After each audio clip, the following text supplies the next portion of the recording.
small business story is featuring a company that's set to revolutionise the way that we experience video, TV and even games over the internet. So we're introducing GT Systems, which is a world-first legitimate peer-to-peer streaming network and a whole system that we'd like to talk to Rhett about. And we also welcome the Blust technology. So thanks for joining us. Thank you for having me, Naomi. So you've described GT Systems and Blust as YouTube meets iTunes. So can you tell us a bit about that and how they're different? Sure, it's that and beyond and more. It's grown a lot since we came up with that description. It's a system that allows you to rent or buy movies over the internet in super high quality. So true high definition, ultra high definition, but it also solves the problem of delivering those movies to you over the internet, which at the moment is a problem, as anyone who has watched a streaming service would know. They've experienced fuzziness and so that little spinning wheel thing, which everybody hates. To that, then there's the quality and there's also the legitimacy. We all know about people that can download and pirate videos. How have you managed to monetize that process and make sure that the production houses get their royalties? Yeah, that's been quite interesting. The studios were a little nervous, but one of them famously said, "Rhett, the peer word makes us nervous, but we're coming with you." So what we've done is we've taken the best of peer-to-peer and the best of traditional top-down content distribution networks, made it secure, which is the key piece. Yeah. And then also the partnership with Intel for the appliance. They have just, the new generation of the Intel PC is, they pull the rabbit out of the hat, literally. Yeah. It's gone from the least secure to the most secure platform in the world. So that, the combination of those things is what enables us. And then we use Microsoft PlayReady for digital rights management. And so all of those things combined, plus a bit of secret sauce of ours, which we've patented, enables us to do that for the first time. So let's talk about the patent then. That's a whole process in itself. How did you get Intel on board with this? Yeah, that was interesting. About a year ago, I went to Silicon Valley and got to talk to someone from Intel there. I came back here and talked to them. And it's been an evolving process. And in fact, this wasn't released when we first talked to them. But the one before it was pretty good. So we started to work with them on that.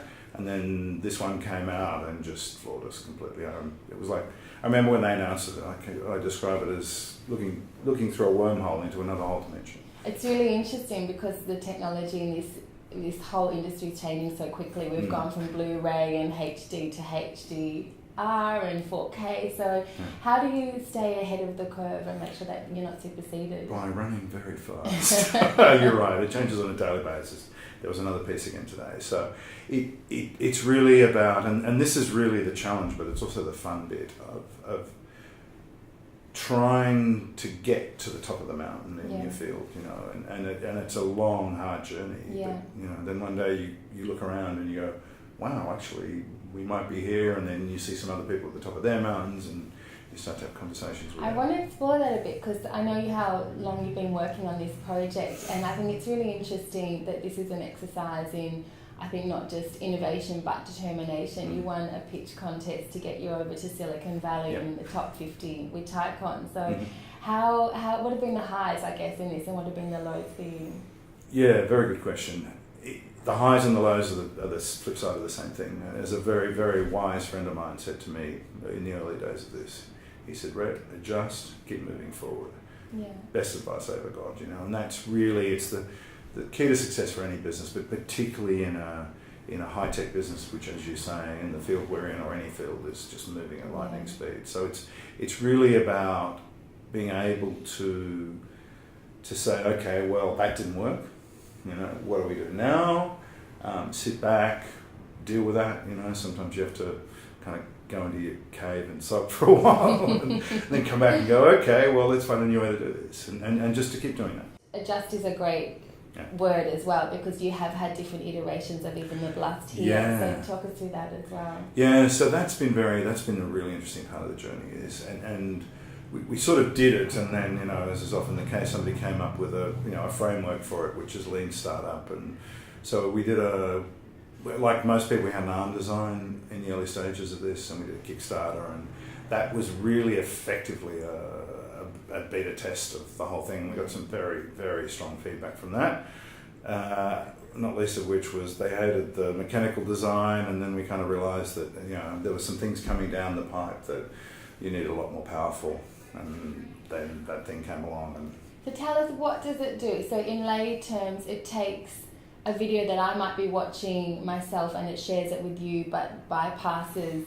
a system to pay the company, the production company? So it's all protected by digital rights management. As I said, Play Ready from Microsoft, which is just an awesome piece of technology on its own. Yeah. And then Intel have done some magic in there to make it even more secure.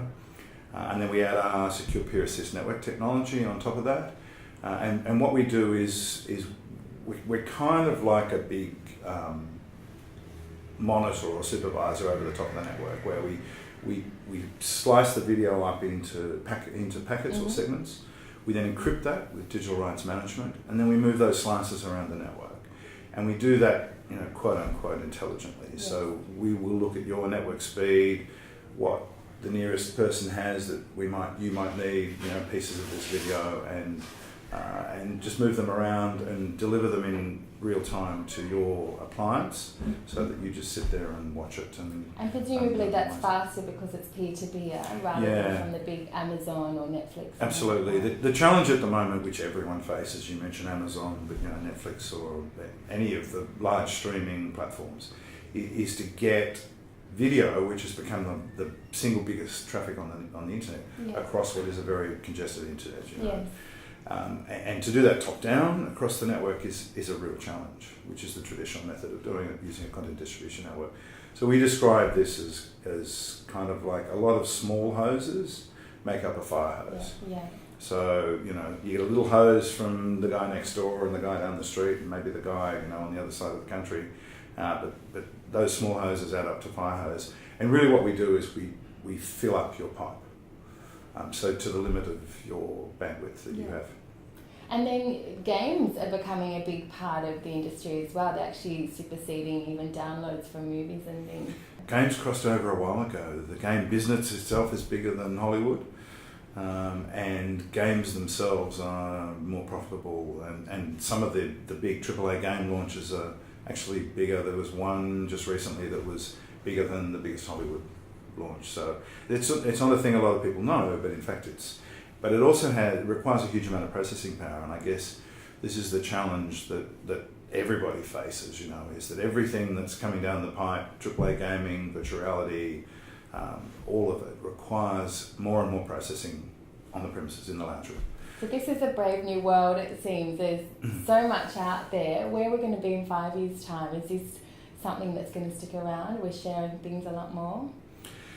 Yeah, we think there's a couple of trends that will just get stronger and stronger. One of them is, as I said, is the need for compute power, and the other is to find ways to get it across the internet more intelligently. So we think these things, virtual reality is in its early days yet, very early days. As I said, in the last couple of days, HBO and Discovery have done a deal with some guys who do some quote-unquote holograms, so it's moving all the time, but the one thing that's common to all of that is processing power and bandwidth. Yeah. Those are fundamental engineering problems that aren't going to go away. And what's interesting as well as the partners that you are working with, so you've got Civic Video are looking to partner with you and retail this box, so that's incredible. So it's obviously they're trying to change their market whole. Their model, So how did that come about? That actually came about through one of the studios, believe it or not. Everybody is very supportive of what we're doing because it needs to be done. Yeah. So the head of one of the studios here rang up and said, Rhett, you better have a chat to Civic, because he knew what we were doing and in fact was supporting it. And so we've been working with Civic for a long time, and they were in fact trying to do the same thing. But they're a bunch of smart guys, but eventually they just went too hard. Rhett, we'll be your first customer, which is fantastic. And we're just coming to market. We're just building the app now for the appliance, and we're going to start having conversations with other retailers. So when will we see the Civic Video? We're hoping to get it into the retailers by Christmas. Excellent. Mm-hmm. And then as far as the user journey for any of us that want to use this product, what's the financial plan like? How does that work? How much does it cost? Yeah. Ooh, I'm not sure I should say that at this point. It is a premium appliance, and it is. Is it on a subscription basis? No, it's pay as you go. So purchase and rental of the movies. We don't believe in subscriptions. We stand or fall on the quality of the catalogue and the experience. So we say, we will give you the latest release movies we aim to give you what you want when you want, and you pay us if you like it. So. And then that's a really important thing, that early release. You've had great conversations, you've got partnerships lined up for more than 5,000 titles and for Australia and New Zealand as well. So how have you organised all of that? That comes from our background. Before this, we've been doing this stuff for 10 years. We had a technology called Manufacture on Demand, which was burning original CDs and DVDs in retail stores. That got us talking to all of the retailers, obviously, but also all of the studios, because we very early realised that we needed, premium movie content on this thing. Yeah. And so that conversation and that background in retail has led us down a very different path. At the time we were doing it, there was this massive land grab gold rush going on for streaming. People were running around doing streaming deals, and we're kind of looking at them going, we don't quite get that. For a whole lot of reasons, the sell-through and rental model works, we think. Yeah. For the consumer, for us, for the studios, for everybody, for the retailer in particular. And so we've come to this through a completely different path. Pretty much everybody else has come to it through streaming and subscription, which is the cable TV model. We've come to it through retail and sell-through and rental, which is the retail model. Yeah.